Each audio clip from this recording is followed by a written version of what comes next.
사랑하는 은성의 영가족 여러분, 안녕하세요. 주님의 은혜 안에서 평안한 수요일 저녁 보내고 계신가요? 지난 주일 예배 때 담임 목사님께서 하나님의 기업, 다음 세대를 세우라 라는 제목으로 시편 127편 말씀을 전해주셨는데요. 정말 가슴 벅찬 어린이 주일이 아니었나 싶습니다. 오늘은 그 생명의 말씀을 다시금 마음 깊이 새겨보는 수요 묵상 시간입니다. 남은 한 주간 우리 자녀들을 어떻게 믿음 안에서 양육해야 할지 조금 더 심도 있게 짚어보려고 해요. 자, 그럼 본격적으로 깊은 은혜의 나눔 속으로 함께 들어가 보실까요? 목사님께서 어릴 적 레고 우주선을 조립하셨더니라 다들 기억하시죠? 정말 우리의 뼈를 때리는 비유가 아니었나 싶습니다. 설명서를 안 보고 나 혼자 할 수 있어! 라고 고집부리다가 결국 바퀴가 남고 날개가 삐뚤어졌다는 그 이야기 말이에요. 사실 우리가 고죽 장난감 하나를 조립하거나 작은 가구를 맞출 때도 사용 설명서를 막 다급하게 찾잖아요. 그런데 여기서 우리가 진짜 깊이 고민해봐야 할 지점이 있어요. 장난감과는 감히 비교도 할 수 없을 만큼 훨씬 더 복잡하고 고귀한 우리 자녀를 양육할 때는 과연 우리는 어떤 설명서를 의지하고 있을까요? 장난감은 부수고 다시 조립하면 그만이지만 우리 아이들의 인생은 결코 다시 뚝딱 조립할 수 없으니까요. 그래서 우리가 붙잡아야 할 기준이 아주 명확해집니다. 이제 우리는 세상의 기준이라는 오답 노트를 과감하게 확 찢어버려야 해요. 그리고 진짜 정답인 믿음의 설명서를 펼쳐야만 합니다. 세상의 기준 참 교묘하죠. 은연중에 자녀를 부모가 못다 이룬 꿈을 성취하기 위한 작품으로 보게 만들거든요. 혹시라도 내 아이가 뒤처질까 봐 끊임없이 불안해하고 더 빨리 성공해야 한다면서 아이들을 닥달하게 되는 거? 이게 솔직한 우리의 연약한 현실이기도 하잖아요. 부모라면 아마 누구나 한 번쯤 겪어보셨을 텐데요. 하지만 하나님이 주신 믿음의 설명서는 근본부터 완전히 다릅니다. 자녀는 부모의 소유가 아니라 하나님의 기업, 그러니까 은혜로 맡기신 너무나 귀한 선물이라는 거예요. 양육의 동기가 세상의 불안이 아니라 하나님의 선하신 뜻이어야 하고 그 핵심 가치는 치열한 비교나 경쟁이 아니라 바로 주님이 주시는 평안함이라는 걸 완벽하게 보여주는 거죠.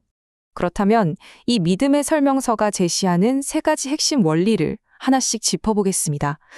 첫 번째는 바로 정체성입니다. 여기서 한나의 결단을 한번 떠올려 볼까요?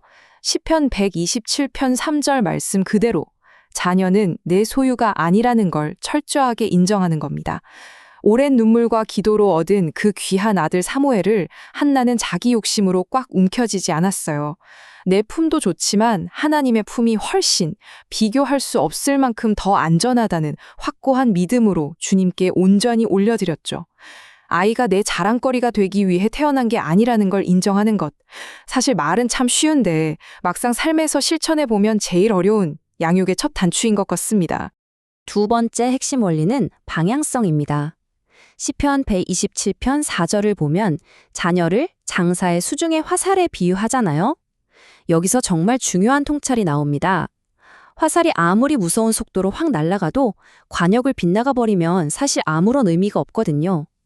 어린 나이에 바벨론으로 끌려가서 모든 걸 빼앗겼던 다니엘을 한번 생각해 보세요. 세상은 다니엘한테 너 바벨론 사람처럼 빠릿빠릿하게 성공해야 해 하면서 거세게 압박했을 겁니다. 그 속도전에 휩쓸리지 않기가 과연 쉬웠을까요? 절대 아니죠. 하지만 다니엘은 세상이 요구하는 그 맹목적인 속도에 절대 타협하지 않았습니다. 뜻을 딱 정하고 하루 3번 예루살렘을 향해 창문을 열고 묵묵히 기도했죠. 세상에서의 성공이라는 속도보다 하나님 나라라는 바른 방향을 최우선으로 두었던 겁니다. 우리도 자녀들에게 무조건 남보다 앞서가라고 등 떠밀기보다는 하나님을 기쁘시게 하는 방향을 먼저 심어주어야 한다는 아주 뼈아픈 도전이 됩니다. 세 번째 핵심은 바로 환경입니다. 시편 말씀에 이것이 화살통에 가득한 자는 복되도다 라고 선포하는데요. 여기서 화살통은 단순히 자녀가 많다는 뜻을 넘어서 다음 세대를 함께 품어주는 영적 가족 공동체, 바로 교회를 의미합니다. 여러분, 부모도 참 연약한 사람이잖아요. 육아하다 보면 덜컥 지치고 실수하고 남몰래 눈물 흘릴 때가 얼마나 많습니까? 그래서 하나님은 우리에게 교회라는 아주 든든한 보호막, 이 화살통을 주신 거예요. 디모데가 훌륭한 사역자로 성장할 수 있었던 것도 가만히 보면 외할머니 로이스와 어머니 유니게의 가정신앙 교육이 있었죠.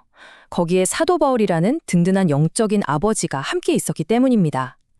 자녀 양육은 부모 혼자서 외롭게 싸우는 고군분투가 아니라 온 교회가 연합해서 감당해야 하는 거룩한 사명이라는 걸 다시금 깊이 깨닫게 됩니다. 자, 그럼 이제 오늘 나눈 내용들을 하나의 큰 그림으로 싹 통합해 보겠습니다. 화면을 보시면 아시겠지만 이게 바로 다음 세대를 세우는 완벽한 하나님 통합 시스템이에요. 흔들리지 않는 절대적 기초인 말씀 매뉴얼 위에서 부모가 믿음으로 자녀를 주님께 탁 의탁하면서 활시위를 힘껏 당깁니다. 그러면 교회라는 든든한 화살통이 영적으로 그들을 딱 지지해주죠. 그리고 마침내 우리 은성의 자녀들은 하나님 나라를 위해서 세상을 향해 아주 강력하게 뻗어나가는 거룩한 화살로 발사되는 겁니다. 말씀과 가정 그리고 교회가 만들어내는 정말 놀랍고도 아름다운 연합이죠. 사랑하는 인성의 영가족 여러분, 말씀을 돌아보며 묵상한 이 시간 어떠셨나요? 이제는 우리가 각자의 삶의 자리에서 먼저 결단하고 행동해야 할 때입니다. 내 아이가 남보다 조금 뒤처질까봐 전전긍긍하게 만들던 세상의 오답노트, 오늘 당장 과감하게 찢어버리자고요. 그리고 이번 남은 한 주간, 한나처럼 우리 자녀를 하나님의 가장 믿어온 손에 온전히 올려드리는 용기를 내보시길 바랍니다. 또 다니엘처럼 우리 아이들이 세상 한복판에서도 오직 하나님만을 향해 올바른 방향을 잡도록 매일매일 축복하며 기도해 주십시오. 마지막으로 우리 인성교회의 모든 성도님들이 남의 아이, 내 아이 가릴 것 없이 모두를 뜨겁게 품어내는 사랑의 화살통이 되어주시기를 간절히 소망합니다. 우리가 말씀이라는 이 유일하고 완벽한 설명서를 꽉 쥐고 나아갈 때 우리의 자녀들은 내일의 하나님 나라를 위해 아주 눈부시게 날아가는 거룩한 화살이 될 줄 굳게 믿습니다. 오늘 전해드린 이 묵상이 남은 한 주 여러분의 삶과 가정에 큰 위로와 도전이 되기를 기도하며 마치겠습니다. 사랑하는 은성의 영가족 여러분, 남은 한 주도 말씀 안에서 넉넉히 승리하십시오.